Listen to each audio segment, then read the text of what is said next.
ஆண்கள் தான் மாந்திரீகம் கற்றுக்கிட்டு பெண்களை வசியப்படுத்துறது, பெண்களை தன்னோட கட்டுப்பாட்டுக்குள்ள வச்சுக்கிறது அப்படிங்கிற மாதிரி எல்லாரோட எண்ணமாக இருக்கும்.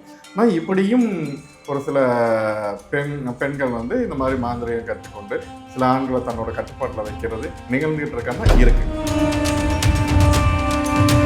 சாதாரண மனிதனோட வாழ்க்கையில் அந்த வசியங்கிற ஒரு விஷயம் எதுக்கு தேவைப்படுது? ஒரு பெண்ணுக்கு வந்து ஒன்று தன்னோட கணவன் மேலே ஒரு வசியம் தேவைப்படுது, ஒருத்தவங்களுக்கு செக்ஸ் தேவைப்படுது, ஒருத்தவங்களுக்கு பாசம் தேவைப்படுது, ஒருத்தவங்களுக்கு பாதுகாப்பு தேவைப்படுது, ஒருத்தவங்களுக்கு சொத்து தேவைப்படுது. இப்படி ஒவ்வொருத்தரோட தேவைக்கு தகுந்த மாதிரி பயன்படுத்திக்கிறாங்க. அப்போ அந்த பயன்படுத்திக்கும் போது அந்த சம்மந்தப்பட்ட நபர் என்ன மாதிரியான கேட்டகரியில் இருக்கா? எல்லாரும் நினச்சிக்கிறாங்க ஒருத்தவங்களோட ட்ரெஸ்ஸை வச்சு தான் அவசியம் பண்ண முடியும், ஒருத்தவங்களோட முடியை வச்சு தான் அவசியம் பண்ண முடியும், நல்லா ஒருத்தங்களோட பொருள் இல்லாமல் நம்ம அவசியம் பண்ணாங்க. பிடிக்கிற கண்ணாடி டம்ளர்லேருந்து நீங்கள் யூஸ் பண்ணுற ஹேர் பேண்ட்லேருந்து ஒவ்வொரு விஷயமும் இது எல்லாமே வசியத்துக்கு பயன்படுத்துகிறதா கண்டிப்பாக பயன்படுது. எல்லாரும் என்ன நினச்சிருக்காங்க, இன்றைக்கி நம்ம அஃபேர்னு சொல்கிறோம், அதே இது அவங்க அன்றைக்கி வேற ஒரு மாதிரியான வாழ்க்கை வாழ்ந்தாங்க. அந்த பெண்களை கொண்டு என்ன பண்ணுவாங்க, ஒரு காலகட்டம் வரைக்கும் யூஸ் பண்ணிவிட்டு அப்புறம் அவங்கள தெருவில் விட்டு போயிடுவாங்க. அப்போ அந்த பெண்ணோட வாழ்க்கைங்கிறது என்ன இருக்கும், நிற்கதியாக நிற்கும். அப்போ அந்த சாபங்கிறது கண்டிப்பாக ஒரு குடும்பத்தை பாதிக்குமான அந்த வம்சத்தையே பாதிக்கும். ஒரு ஆண் உங்களை கண்டிஷன் போடுறான் அப்படின்னாக்கா, கண்டிஷன் போட்டு வாழ்றதுங்கிறது வாழ்க்கை கிடையாது. கண்டிக்கிறான் அப்படின்னாக்கா அதில் ஏதோ ஒரு விஷயம் இருக்குது, அவன் என்ன பண்ணிட போகிறான் அப்படிங்கிற ஒரு இதில் இது பண்ணிட்டு போயிட்டுருக்காங்க. அப்போது அது என்ன ஆகுது அப்படின்னாக்கா வேற யாரோ பாதிக்கப்படலாம். அதுக்குள்ளே இருக்கிற ஒரு ஆன்மாங்கிறது அது என்னைக்கு இருந்தாலும் கண்டிப்பாக உங்களை வலிதிக்கணும் துடிக்கும். அதுக்குள்ளே ஒரு வேதனைகள் இருக்கும். கண்டிப்பாக அந்த ஆன்மாங்கிறது அது கண்ணீர் விடும் போது அதுக்கு உண்டான பாதிப்புங்கிறது கண்டிப்பாக உங்களுக்கு காலத்துக்கு என் புருஷன் அவ கூட போயிட்டான், என் கூட உடனே இது அவ்வளோ சீக்கிரத்துக்கு நடக்கிறக்காதீங்கடா. அதாவது ஒரே வேணாம் வாங்க அந்த ஒரு மாத்திரைக்கு எல்லா நோயும் சரியாயிருங்கிற மாதிரி கிடையாது. அந்த சம்மந்தப்பட்டவங்க ரெண்டு பேருக்கும் இருக்கிற இடையில அந்த மாந்திரிக பந்தத்தை உடனே. கொற்றவை பக்தி நேயர்களுக்கு வணக்கம். நான் உங்கள் அக்ஷயா பார்த்தி. ஆன்மீகம் சார்ந்த நிறைய விஷயங்களை நம்ம கூட பகிர்ந்துக்க இன்னைக்கு வராகி சித்தர் மறைமொழியாளர் அவர்கள் தான் இணைஞ்சிருக்காரு. வணக்கம். ஆன்மீக நாடான அனைத்து அன்பர்களுக்கும் வராகி நேசிப்பது மட்டும் வணக்கம். நம்ம ஆல்ரெடி நிறைய விஷயங்கள் மாந்திரிக சம்மந்தப்பட்டா இருக்கட்டும், ஆன்மீகம் சம்மந்தப்பட்டா இருக்கட்டும், ஒரு கடவுள் வழிபாடுல தொடர்ந்து நிறைய விஷயங்களை நம்ம பேசிட்டு வந்துட்டு இருக்கோம். அந்த வகையில் இன்னைக்கு எனக்கு இருக்கக்கூடிய கேள்வி என்ன அப்படின்னு பார்த்தீங்கன்னா, பெண்களுக்கும் இந்த மாந்திரிகம்லாம் அதிகபட்சமாக தெரிஞ்சிருக்கும் இல்லையா? அப்படிப்பட்ட பெண்கள் ஆண்களை வந்து அவங்களுடைய வசப்படுத்தி கொள்றதுக்கான வழிகளும் இதில் இருக்கு இல்லையா? ஸோ அப்படி ஏதாச்சும் இதில் இருக்கா? உண்மையிலேயே வந்து ஏதாச்சும் ஒரு பெண் வந்து ஆணை வந்து தன்னுடைய தன்வயப்படுத்தக்கூடிய சில விஷயங்கள் நடந்திருக்கா? இப்போ அதில் ஒரு சின்ன கிளாரிஃபிகேஷன். இப்போ நீங்கள் சொன்னீங்களா பெண்கள்னால், அதாவது நம்ம இல்லற வாழ்வில் இருக்கிற பெண்களை சொல்றீங்களா, இல்லை அந்த மாந்திரிகம் கற்றுக்கொண்டு பெண்கள் மாந்திரிகம் கற்றுக்கொண்ட பெண்கள்? சரி, ஓகே. இப்போ இங்கே பொதுவாகவே பார்த்தீங்கன்னா என்ன கருத்து அப்படி இருக்குன்னா, ஆண்கள் தான் மாந்திரிகம் கற்றுக்கிட்டு பெண்களை வசியப்படுத்துறது, பெண்களை தன்னோட கட்டுப்பாட்டுக்குள்ள வச்சுக்கிறது அப்படிங்கிற மாதிரி எல்லாரோட எண்ணமாக இருக்கும். இப்போது ஏன் பெண்களுக்கு இந்த மாந்திரிக கலை செட் ஆகாதா, இல்லை பெண்களுக்கு இந்த மாந்திரிகம் கற்றுருக்க மாட்டாங்களா அப்படின்னாக்கா, பெண்களும் கற்றுருக்காங்க. இன்றைக்கி நிறைய பேர் தீட்சை எடுக்கிறாங்க, நிறைய பேர் இந்த இதுக்குள்ளே இறங்கி அவங்க அந்த ஆன்மீகத்தை நோக்கி பயணிக்கிறாங்க. அதில் எல்லாம் நம்ம குறை சொல்கிறதுக்குள்ள நிறைய விஷயங்களை அவங்க செஞ்சிட்ருக்காங்க. இப்போ ஒரு ஆண் இந்த மாதிரி தன்னோட எல்லோரும் சாமியார் ஆண்கள்லாம் இந்த மாதிரி பண்ணுறாங்க அப்படின்னு ஒரு பிம்பம் இருக்கிற மாதிரி பெண்கள் இருக்காங்கன்னா ஏன் அவங்க வரல அப்படின்னாக்கா, ஆனால் இப்படியும் ஒரு சில பெண்கள் வந்து இந்த மாதிரி மாந்திரிகம் கற்றுக்கொண்டு சில ஆண்களை தன்னோட கட்டுப்பாட்டில் வைக்கிறது நிகழ்ந்துகிட்டு இருக்காங்கன்னா இருக்கு. அது உண்மை, நிதர்சனம். ஏன் இல்லை, அது அதாவது பாதிக்கப்பட்டவங்க வந்திருக்காங்க, வந்திருக்காங்க. அது நம்ம இன்னும் நம்ம குறிப்பிட்டு சொல்ல வேண்டாம். அந்த சம்மந்தப்பட்டவங்களே நான் கூப்பிட்டு வாங்கணும் பண்ணியிருக்கேன். ஏன்னா அவங்க வந்து மீண்டு வரவே முடியல. இப்போ என்ன பண்ணுவாங்கன்னா, அது இந்த இதில் இருந்துட்டு ஒருத்தரை குறை சொல்கிற மாதிரி இருக்கும். அது ஒன்று நிலவரம் என்னென்னா, அவன் ஒரு குடும்ப வாழ்க்கையில் இருப்பான், இல்லை வேற ஒரு விஷயத்துக்காக போயிருப்பான். ஒன்று அவன் பணக்காரனாக இருப்பான், இல்லை கோடீஸ்வரனாக இருப்பான், இல்லை அவனால் ஏதோ ஒரு விஷயம் இங்கே ஆதாயம்னு படும்போது இந்த சம்மந்தப்பட்ட நபர்கள் இப்போ இது யாரையும் குறைச்சோ இல்லை அவங்கள குறை சொல்கிறதுக்கு நம்ம சொல்ல. ஏன்னா இந்த மாதிரி நபர்கள் இருக்கார்களான்னு நீங்கள் கேட்கும் போது நான் அதுக்கு உண்டான பதிலை சொல்கிறேன். இப்போது ஒவ்வொருத்தரோட தேவை ஒவ்வொன்றா இருக்கு இல்லைங்க. இங்கே சாதாரண மனிதனோட வாழ்க்கையில் இப்போ அந்த வசியங்கிற ஒரு விஷயம் எதுக்கு தேவைப்படுது? ஒரு பெண்ணுக்கு வந்து ஒன்று தன்னோட கணவன் மேலே ஒரு வசியம் தேவைப்படுது, ஒருத்தவங்களுக்கு செக்ஸ் தேவைப்படுது, ஒருத்தவங்களுக்கு பாசம் தேவைப்படுது, ஒருத்தவங்களுக்கு பாதுகாப்பு தேவைப்படுது, ஒருத்தவங்களுக்கு சொத்து தேவைப்படுது. இப்படி ஒவ்வொருத்தரோட தேவைக்கு தகுந்த மாதிரி இந்த வசியங்கிற ஒரு விஷயத்தை பயன்படுத்திக்கிறாங்க. அப்போ அந்த பயன்படுத்திக்கும் போது அந்த சம்மந்தப்பட்ட நபர் என்ன மாதிரியான கேட்டகரியில் இருக்கான் அப்படிங்கிறத பொறுத்து இவங்க அவனை பயன்படுத்திக்கிறதோ இல்லை அவனை யூஸ் பண்ணி மற்ற விஷயத்தை சாதிச்சுக்கிறதோ இந்த மாதிரியான விஷயங்கள் சாதிச்சுக்கிறாங்க.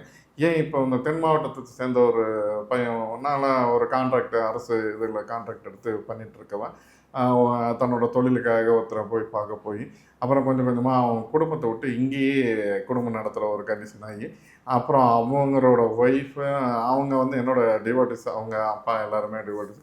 அப்புறம் அவங்க வந்து அப்புறம் அதுக்குண்டான மெனக்கிட்டு அவங்கள அவ்வளோ சீக்கிரத்தில் கொண்டு வர முடியல. நான் இங்கே நிறைய விஷயங்கள் சொல்லியிருக்கேன். இந்த விந்துவை வைத்து அதாவது வசியம் பண்ணுறது, கட்டுப்பாட்டுக்குள்ளே செய்வினை பண்ணுறது, இன்னும் நிறைய விஷயங்கள், அதாவது இன்னைக்கு தெரியாத நிறைய விஷயங்கள் வந்து இங்கே இருக்குது. ஒன்றும் இல்லை, எல்லாரும் நினச்சிக்கிறாங்க ஒருத்தவங்களோட ட்ரெஸ்ஸை வச்சு தான் அவசியம் பண்ண முடியும், ஒருத்தவங்களோட முடியை வச்சு தான் அவசியம் பண்ண முடியும், இல்லை ஒருத்தங்களோட பொருள் இல்லாமல் நம்ம அவசியம் பண்ண.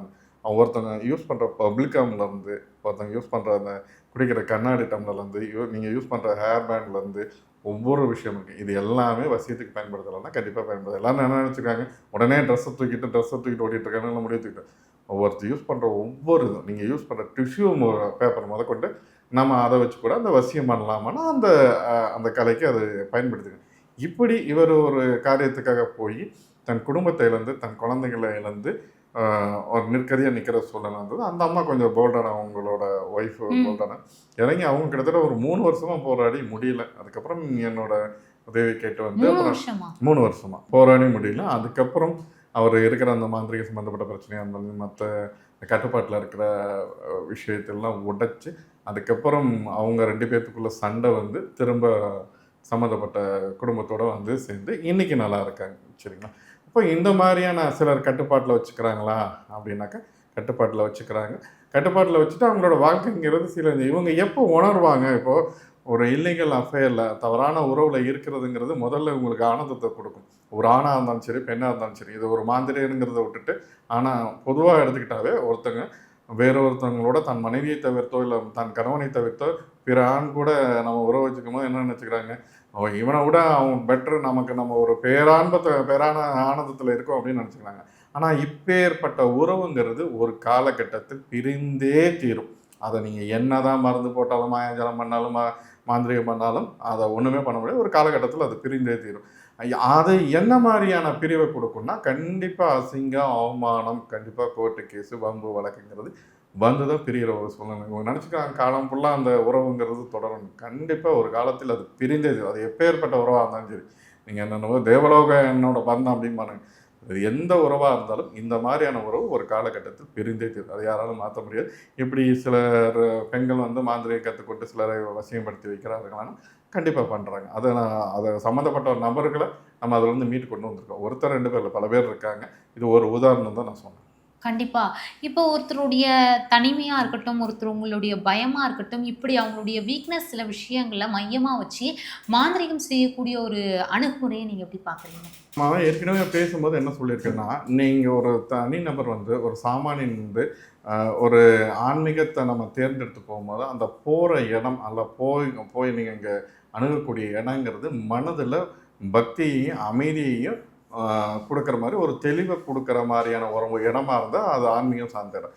இப்போது அது அந்த இடத்துக்கு நம்ம போனாவே ஒரு பயத்தை கொடுக்குது, நமக்கு ஒரு அசௌகரியத்தை கொடுக்குது அப்படின்னாக்கா நீங்கள் சொல்கிற மாதிரி இந்த ஸ்கேமுன்னு சொல்லலாம், இல்லைன்னா அது ஏமாற்றுறது, அதெல்லாம் வித்தைக்காரர்கள் செய்யக்கூடிய விஷயம். ஒரு இடத்துக்கு போகிறோன்னா நமக்கு என்ன கொடுக்கணும், அங்கே நம்ம இப்போ இவனே 1008 பிரச்சனைன்னு வந்து போய் அங்கே போய் நிற்பான். அப்போ அங்கே போகும்போது நமக்கு இப்போ கோயிலுக்கு எதுக்கு போகிறான், தன் மனது அமைதிப்படும் அப்படிங்கிறக்காண்டி போகிறான். இப்போ அந்த இடத்துல போய் ஐயோ இந்த சாமியை பார்த்தா எனக்கு பயமாக இருக்குது, இல்லை இந்த இடத்துக்கு வந்தாவே எனக்கு பயமாக இருக்குது அப்படின்னாக்கா அது எப்படி அவனுக்கு ஒரு தெளிவையும் அமைதியாக அவன் வாழ்க்கையில் மாற்றத்தை கொடுக்கும். அதனால் நீங்கள் தேர்ந்தெடுத்து போகக்கூடிய இடங்கிறது, அதாவது இந்த மாந்திரிகத்தையோ ஆன்மீகத்தையோ வந்து எல்லாரும் என்ன போனேன் எல்லாமே நீங்கள் ஆன்மீகத்தில் கேட்குற எல்லாமே உண்மையும் இல்லை பொய்யும் கிடையாது. அதே மாதிரி நீங்கள் ஆன்மீகம் சார்ந்து உங்களுக்கு வரக்கூடிய அந்த ஸ்கேமுங்கிற தகவல் அனைத்துமே உண்மையும் கிடையாது. இங்கே நம்ம எல்லாத்தையும் உணர்ந்து பார்த்தா தான் தெரியும். அதனால் நம்ம தேர்ந்தெடுத்து போகும் பாதை அந்த இடத்துக்கு நம்மளோட 6ஆம் அறிவை பயன்படுத்தினாவே இந்த மாதிரியான விஷயங்களில் ஒரு படிப்பனையும் ஒரு தெளிவும் கிடைக்கும்.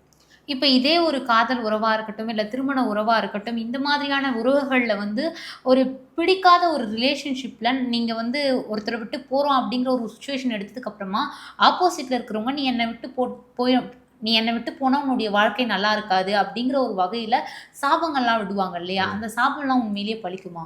இல்லை, சாபங்கிறது முதல்ல அதுக்கு ஒரு விளக்கத்தை சொல்லிடுறேன். இங்கே ஆண் பெண் சாபம் 2 இருக்குது.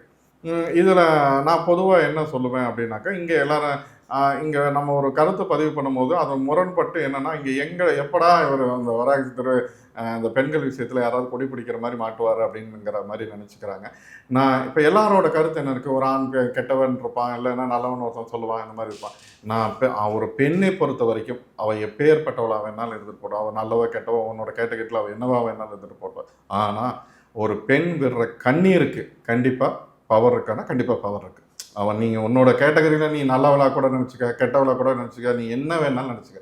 ஆனால் அவன் மனதால் ஒரு சொட்டு கண்ணீர் விட்டான்னா அந்த கண்ணீருக்கான நீ தண்டனையை நீ அனுபவிச்சு தான் தீரணும். அதை யாராலும் மாற்ற முடியாது. இங்கே பல பேர் சுற்றிட்டு இருப்பாங்க. பார்த்தீங்கன்னாக்கா உனக்கு இது பெண் சாபம் இருக்குது, ஸ்திரீ சாபம் இருக்குது, ஸ்திரீ சாபம் இருக்குது. இதுதான் இப்படி எங்கேயாவது ஒன்று அவன் தாத்தா பாட்டை சம்பாதிச்சு வச்சிருப்பானுங்க, இல்லைன்னா இவன் சம்பாதிச்சு வச்சிருப்பான். இந்த மாதிரி வம்சவாரியா தொடரும். கண்டிப்பாக என்ன அப்படின்னாக்கா, இன்னைக்கு நமக்கு இன்னைக்கு இருக்க காலகட்டத்தில் ஒரு மனைவியை தவிர்த்து இன்னொரு கல்யாணங்கும் போது பிரச்சனையாக இருக்குது. இன்றைக்கி சட்டம் அது வேறு மாதிரி போயிடுச்சு. இது முன்னாடி பார்த்திங்கன்னா நம்மளோட அப்பாவோட அப்பாவோ இல்லை அப்பாவோட அப்பான்னு வச்சுக்கலாம். அந்த காலத்தில் ஒரு மனைவி 2 மனைவி 3 மனைவி கூட கல்யாணம் பண்ணி வாழ்ந்துட்டேன். இப்போ என்னோட தாத்தாவை பொறுத்த வரைக்கும் அவருக்கு 2 மனைவி. இப்போ அவங்க எப்படி வாழ்கிறாங்க, இல்லை அவங்கள எப்படி வச்சுக்கிறாங்கன்னு ஒருத்தருக்கு. இப்போ என்ன பண்ணுவாங்க, இவங்க இன்றைக்கி நம்ம அஃபேர்னு சொல்கிறோம், அதே இது அவங்க அன்றைக்கி வேறு ஒரு மாதிரியான வாழ்க்கை வாழ்ந்தாங்க. அந்த பெண்களை கொண்டு என்ன பண்ணுவாங்க, ஒரு காலகட்டம் வரைக்கும் யூஸ் பண்ணிவிட்டு அப்புறம் அவங்கள தெருவில் விட்டு போயிடுவாங்க. அப்போ அந்த பெண்ணோட வாழ்க்கைங்கிறது என்ன இருக்கும், நிற்கதியாக நிற்கும். அப்போ அந்த சாபங்கிறது கண்டிப்பாக ஒரு குடும்பத்தை பாதிக்குமானா அந்த வம்சத்தையே பாதிக்கும். அந்த குடும்பத்தை மட்டும் இல்லை, அந்த வம்சத்தையே பாதிக்கும். இப்போ அதே மாதிரி சரி இது ஒரு பெண் செஞ்சால் அப்போ ஆண் எல்லாம் பாதிக்கப்படுறானே, இப்போ அவனுக்கெல்லாம் எந்த இதுவும் கிடையாதா அப்படிங்கிற மாதிரி ஒரு எண்ணம் இருந்துகிட்டே இருக்கும். இப்போ என்னென்னா, இப்போ நீங்கள் ஒரு பெண்ணை சொல்கிறீங்க, சரி பெண் கண்ணீர் விட்டா அப்போ ஆண் இது மாதிரி எத்தனையோ பெண்களால் பாதிக்கப்பட்டிருக்காங்க அப்படின்ட்டு. கண்டிப்பாக நம்ம அதில் என்ற மாற்று கருத்துமே கிடையாது. இப்போது ஒரு பெண்ணுங்கிறவ இலகிய மனது படைத்தவ, டக்குன்னு அழுதுவா, அவளோட எமோஷனலாக அதில் காட்டிடுவா. ஆணுங்கிறவ அவ்வளோ சீக்கிரம் உடைய மாட்டான். இங்கே எல்லாரும் என்ன நினச்சிக்கிறாங்க, நம்ம இவனை ஏமாத்துறோம், இல்லை இவனை நம்ம சீட் பண்ணுறது நமக்கு தெரியல அப்படிங்கிறது பலரும் இது பண்ணிகிட்ருக்காங்க. இன்னொன்று என்னென்னா கூடவே இருந்துட்டு அவனை சீட் பண்ணிகிட்ருப்பாங்க. அவன் தெரிஞ்சும் சரி இவன் மாறிடுவா, இல்லை இவளை ஏதாவது மாற்றிக்கொண்டு. இப்போ சிலர் என்ன நினச்சிக்கிறாங்க, சில பெண்கள் என்ன நினச்சிக்கிறாங்கன்னா, அவன் என்னை சந்தேகப்பட்டுகிட்டே இருக்கான், நான் யார் கூட போகிறேன், யார் கூட வரேன் அப்படின்னு பார்க்குறேன் அப்படின்ட்டு. நான் ஒரு சின்ன உதாரணம் சொல்கிறேன். நம்ம டிவோர்ஸில் ஒரு நமக்கு தெரிஞ்சவன் பையன் என்ன பண்ணுறான்னா, அவன் அந்த பெண்ணும் அவனும் ரொம்ப டீப்பாக லவ் பண்ணுறாங்க. இவங்க மாதிரி ஒரு சிறந்த ஒரு பேரு கிடையாது. அந்த அளவுக்கு நல்லா என்ன ஆகுது அப்படின்னா, ஒரு கட்டத்துக்கு மேலே அந்த பொண்ணு அந்தளவுக்கு பாசம் வச்சிருந்து ஒரு கட்டத்துக்கு மேலே இவங்க 2 பேருக்கு இடையில ஒரு 3வது ஒரு தலையீடு வராங்க. அந்த பையன் அண்ணன் உள்ள இவங்க 2 பேர்த்தையும் பிரித்து விட்றதுக்கு வேலை பார்க்குறாங்க. ஆனால் இவங்களுக்கு தெரியல, இவன் கையால் தான் சரக்கு வாங்கி சாப்பிடுவான், இவன் கையால் தான் சோறு திம்பான், எல்லாமே பண்ணுவான். ஆனால் இவனுக்கு எதிராக அந்த வேலைகள் என்னென்னா இந்த பெண்ணை அடையிறதுக்கு இந்த மாதிரி வேலை செய்யிருக்கேன். அது அந்த பொண்ணுக்கு அந்த அறிவு இல்லை. இப்போ என்ன ஆகுதுன்னா, இவங்க 2 பேரும் டீப்பாக இதாகி ஒரு கடன் வாங்கி கொடுக்குற விஷயத்தில் என்ன பண்ணுன்னா, அந்த பொண்ணை கொண்டு போய் வேறு ஒரு பக்கம் ஜாயின் பண்ணி விட்றாப்புல. அப்போது அவன் ஜாயின் பண்ணி விட்ற இடங்கிறது ஒரு ஐயக்கித்தனமான ஒரு இடம். அங்கே போனால் அப்போது இவனுக்கு கொஞ்சம் கொஞ்சமாக தெரிஞ்சு இந்த பொண்ணுகிட்ட சொல்கிறான், வேண்டாம் வேண்டாம் நீ போகாதான், அவங்களோட சாவகாசம் வேண்டாம். அதுக்குள்ளேயே இடையில ஒரு கருத்து வேறுபாடு இப்போ என்னென்னா, இப்போது உங்களுக்கும் எனக்கு சண்டைன்னா நம்ம 2 பேரும் பேசிக்கிட்டா அந்த பிரச்சனை முடிஞ்சு போயிடும். இதில் 3வது நபர் வைக்கணும், புரோக்கர் வைக்கும்போது என்ன ஆகுது, அவன் இல்லை இவர் இப்படி சொன்னார் அப்படி சொன்னார். இந்த மாதிரி எல்லாரோட வாழ்க்கையில் இருக்குது. இது யாரும் புரிஞ்சுக்க சாட்சிக்காரன் காலில் விழுகிறோட சண்டைக்காரன் காலில் விழுந்துட்டு இதுதான்ப்பா என்னோட நிலைப்பாடு அப்படின்னு சொல்லிட்டு போயிடுறது நல்லது. இப்போது இவங்க எவ்வளோதோ அவன் தடுத்து பார்க்குறான், இந்த கேட்கல. ஒரு காலகட்டத்தில் இந்த பெண் அவங்களால பாதிக்கப்படுறாங்க, இது பண்ணுறாங்க. அதுக்கப்புறம் இந்த பொண்ணு உணர்றா. இவன் அப்பப்போ கண்டிஷன் போட்டுருக்காங்க. இப்போ கண்டிஷன் இது பொதுவாகவே எல்லாரும் வாழ்க்கையில் இருக்குது. வேண்டாமா, இங்கே வேண்டாம், இங்கே போகாத, இதை பண்ணாத, இவங்க சரியில்லை. இவங்க என்ன நினச்சிக்கிறாங்க, நம்மளை கட்டுப்படுத்துகிறான், நம்மளை கட்டுப்படுத்துறதுக்கு இவன் யார், என்னோட ப்ரைவேசியில் இவன் நுழையிறதுக்கு நான் யார். ஒரு ஆணுக்கு தெரியும், இன்னொரு ஆண் அவன் தன் கூட பழகிற ஆணோட யோகியம் என்னங்கிறது அவனுக்கு தெரியும். நீ ஒரு நல்ல மனிதர் கூட பழகிறேன்னா அவன் ஒன்றும் கண்டுக்க போகிறதே கிடையாது. இப்போ பெண்கள் இப்போ நீங்கள் பழகிறவங்க உங்களோட ஃப்ரெண்ட்ஸ்லேயே ஒரு ஃப்ரெண்டை அறிமுகப்படுத்தி கொடுக்கும், இவ கூட பழகினா ஒன்றும் பிரச்சனை இல்லைன்னு நீங்கள் நினைப்பீங்க. இல்லை ஒருத்தர் கூட பழகினாக்கா இல்லை வேண்டாம், இவ கூட நீ பழக வேண்டாம், நீங்கள் ஆரம்பத்திலே கண்டிஷன் போடுறீங்க. அந்த மாதிரி தான் ஒரு ஆண் உங்களை கண்டிஷன் போடுறான் அப்படின்னாக்கா கண்டிஷன் போட்டு வாழ்றதுங்கிறது வாழ்க்கை கிடையாது. கண்டிக்கிறான் அப்படின்னாக்கா அதுல ஏதோ ஒரு விஷயம் இருக்கு. அது உள்ளார்ந்து புரிஞ்சுக்கிட்டீங்கன்னாக்கா பிரச்சனை கிடையாது. இப்போ இதுல இந்த மாதிரியான ஒரு விஷயத்துல சிலர் இன்னைக்கும் தெரிந்து ம். தன் காதலனையோ தன் கணவனையோ அவன் என்ன பண்ணிட போறான் அப்படிங்கிற ஒரு இதுல இது பண்ணிட்டு போயிட்டு இருக்காங்க. அப்போ அது என்ன ஆகுது அப்படின்னாக்கா அவனோட மனசு உடைஞ்சு அதை வெளிக்காட்ட முடியல. அதை அந்த தன்னோட இயலாமை என்ன பண்ணுவான். சில பேர் பார்த்தீங்கன்னாக்கா இன்னைக்கு நிறைய பேப்பர்ல நம்ம பார்க்குறோம். தன் மனைவி இப்படி பண்ணிட்டான் அப்படி பண்ணிட்டான் ம். அப்படிங்கிறது. அதாவது அந்த எக்ஸ்ட்ரீம் லெவல்ல அந்த ஒரு நிகழ்வு நடக்குது. இப்போ 2 பேரும் இது உட்காந்து பேசினாவே நம்ம அதுக்கு சப்போர்ட் பண்ணல. இது உட்காந்து பேசினாவே சரியா போயிடும். இப்போ இப்போ ஒரு 2 நாளைக்கு முன்னாடி எனக்கு ஒரு பிரச்சனை வந்தது. என்ன அப்படின்னாக்கா, இது நம்ம யாரையும் பாலினம் குறை சொல்றது இல்ல. அப்போ அவன் அந்த அந்த உள்ளுக்குள்ள இருக்க மனம்ங்கிறது எப்படி உடையும்? தன்னோட கணவன், தன்னோட மனைவி 2 ம். பேரும் தன்னோட குழந்தைகளோட வாழ்ந்துட்டு இருக்காங்க. இந்த பெண்ணுக்கான வயது 25. அவங்களுக்கு ஒரு 2 குழந்தைங்க 3 குழந்தைங்க மொத்தம் இப்போ. 3 குழந்தைகளோட வாழ்ந்துட்டு இருக்காங்க. வாழ்ந்துட்டு இருக்கும்போது அந்த கணவனுக்கு ஒரு பாதிப்பு வருது. அவனால பெருசா இது பண்ண முடியல. ஆனா குழந்தை இது அதுக்குண்டான வேலை செய்றான். இவங்க அம்மா மூலியமா அவருக்கு ஒரு அ உறவு அவங்க அண்ணங்கிற மாமாங்கிற முறையில ஒரு உறவு வருது. அவருக்கு வயது 70. 25, 70. இவர் காலையில என்ன பண்றாரு, இந்த பையன் பால் வாங்க போகும்போது அவர் உள்ள வர்றாரு. அதுக்கப்புறம் 1 ஹவர் கழிச்சுட்டு அவர் வெளியே போறாரு. இந்த பையன் அந்த நேரத்துல தெரிஞ்சு தான் போயிட்டு வர்றான். இந்த மாரியும் ஒரு சில ஜென்மங்கள், ஒரு சில வாழ்க்கைகள் இங்க நடைமுறையில இருக்கு. அவங்க வராரு, இவர் வெளியே போறான். அதுக்கப்புறம் அவங்க வராங்க. இந்த மாரி அப்ப இத புரிஞ்சுக்குங்க. இப்போ கணவரே விட்டு குடுத்துடுறாரு. கணவரே விட்டு அப்ப அவன் அந்த மாரியான வாழ்க்கைக்கு தள்ளப்படுறான். புரியுதுங்களா? இத வந்து நம்ம நியாயப்படுத்துறதுக்கோ இது பண்ணல. இப்போ இது ஆணா இருந்தாலும் சரி, பெண்ணா இருந்தாலும் சரி, சில இதே மாரி எத்தனையோ பெண்கள் சகிச்சுக்கிட்டு வாழ்ற தன் புருஷன் வந்து வேற ஒரு பொண்ண தன்னோட வீட்டிலேயே கூட்டிட்டு வந்து வாழும்போது, அப்ப அவளோட மனது எவ்வளவு துடிக்கும். இது 2 பேருக்குமே 2 பேரும் அயோக்கியத்தனம் பண்ணாலும் 2 பேருக்குமே தான் நம்ம அத சொல்லலாம். இப்போ இந்த மாரி இங்க பாதிக்கப்பட்டது ஒரு ஒரு சுப்பனோ, குப்பனோ, இல்ல கருப்பாயியோ, இல்ல ரேகாவோ, வேற யாரோ பாதிக்கப்படலாம். அதுக்குள்ள இருக்கிற ஒரு ஆன்மாங்கிறது அது என்னைக்கு இருந்தாலும் கண்டிப்பா உங்கள பலி தீர்க்கணும்னு துடிக்கும். அதுக்குள்ள ஒரு வேதனைகள் இருக்கும். கண்டிப்பா அந்த ஆன்மாங்கிறது அது கண்ணீர் விடும்போது, அதுக்கு உண்டான பாதிப்புங்கிறது கண்டிப்பா உங்களுக்கு காலத்துக்கு நீங்க என்ன பண்ணிறீங்க, ஒரு சிற்றின்பத்துக்காக பேரின்பத்த தொலைச்சிறீங்க. எவனோ ஒருத்தன் இன்னைக்கு நேத்து வந்தவனுக்காக, நீங்க உங்களோட வாழ்க்கைய தொலைச்சிட்டு தெருவுல நிக்கிறீங்க. இதனால நாளைக்கு எல்லாரோட அதாவது பெற்றவங்க செய்ற அயோக்கியத்தனம் பிள்ளைங்களோட வாழ்க்கைய சூனியமாக்கி நாளைக்கு தெருவுல நிற்கும். இத புரிஞ்சு நடந்துக்கிட்டா நல்லாருக்கும். இப்ப நீங்க சொல்லும்போதே தெரியுது, நெறைய பேர் இந்த கள்ள உறவுகளால வந்து ரொம்ப அவங்களுடைய வாழ்க்கையில வந்து பாதிக்கப்பட்டு இருப்பாங்க அப்படின்னு.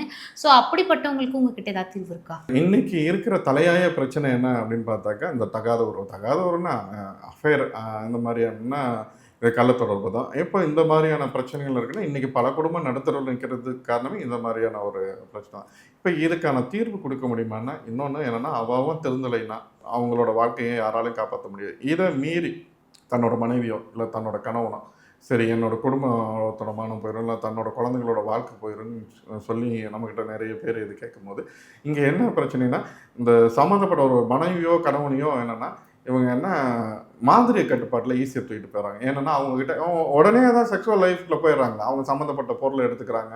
ட்ரெஸ்ஸோ, தலைமுடியோ, காலாடி மணம் இந்த மாரியான ஒரு சில விஷயத்த எடுத்துக்கிட்டு, அத வச்சு மாந்திரீகம் சம்மந்தப்பட்ட வேலைக்குள்ள போனோம்னா, அவன் அந்த கட்டுப்பாட்டுக்குள்ள போயிர்றான். முதல்ல அத உடைக்கணுமோ, அதுக்கப்புறம் அவங்க சம்மந்தப்பட்டவங்க 2 பேருக்கும் பிரச்சனை வர்றதுக்கு உண்டான வேலையை பண்ணணும். அவங்க 2 பேரும் அடிச்சுட்டு நின்னா தான் அடுத்தது அவன் பொண்டாட்டிய பத்தி நெனைப்பான். இவங்க சிலர் வந்து தேடி வர்றவங்க என்ன பண்றாங்க, என் புருஷன் அவ கூட போயிட்டான், என் கூட உடனே இது அவ்வளோ சீக்கிரத்தில் நடக்கிற காரியங்கடா. அதாவது ஒரே வேளை வாங்க அந்த ஒரு மாத்திரைக்கு எல்லா நோயும் சரியாயிருங்கிற மாரி கதையா இருக்கு. அந்த சம்மந்தப்பட்டவங்க 2 பேருக்கும் இருக்கிற இடையில அந்த மாந்திரீக பந்தத்த உடைக்கணும். அதுக்கப்புறம் இவங்க 2 பேத்துக்கு இடையில வித்வேஷன்ங்கிற ஒரு முறையில பிரச்சனைய உருவாக்கணும். அதுக்கப்புறம் தன்னோட கணவன் மனைவிக்குள்ள ஒரு பந்தத்த உண்டுமா, அந்த வசியம் இப்ப எல்லாரும் எல்லாமே இங்க மாயை. தன் மனைவி தான் எல்லாமே கடைசி வரைக்கும் அப்படிங்கிற அந்த ஒரு எண்ணத்த உருவாக்கணும். இது எல்லாம் இத செய்ய முடியுமானா செஞ்சு காட்டியிருக்கோம். பல பேரோட வாழ்க்கை இன்னைக்கு இந்த அஃபேர்ல இருந்த ஒரு வாழ்க்கை, அதாவது தகாத உறவுல இருந்து வாழ்க்கைய உடைச்சு இன்னைக்கு கொண்டு பல குடும்பம் இன்னைக்கு நல்லா வாழுது அப்படின்னா, நம்ம அத பண்ணி குடுத்துருக்கோம். இந்த மாரி அதாவது நீங்க அந்த பிரச்சனைக்கு மாட்டிக்கிட்டீங்க அப்படின்னாக்கா, நீங்க தேர்ந்தெடுத்து போகும் நபர் வந்து சரியான நபர தேர்ந்தெடுத்து போங்க. உங்களோட வாழ்க்கை நல்லாயிருக்கும். இல்லைன்னா அதுக்கு தகுந்த மாரி ஒரு கோயிலுக்கு போய், என்னால எல்லாரும் ஒரு மாந்தியர்கிட்ட போய் என்னால செலவு பண்ண முடியலன்னா, அதுக்கு உண்டான பரிகாரத்த கேளுங்கன்னு சொல்றேன். இல்லைன்னா ஒரு கோயிலுக்கு போங்க. நல்ல மாற்றம் உங்க வாழ்க்கையில் கிடைக்கும். கண்டிப்பா சார். இவ்வளோ நேரம் ஒதுக்கி ஆன்மீகம் சார்ந்த இத்தனை கேள்விகளுக்கும் உங்களுடைய பொறுமையா ஆன்சர் குடுத்துட்டு இருந்தீங்க. ரொம்ப நன்றி. நன்றி.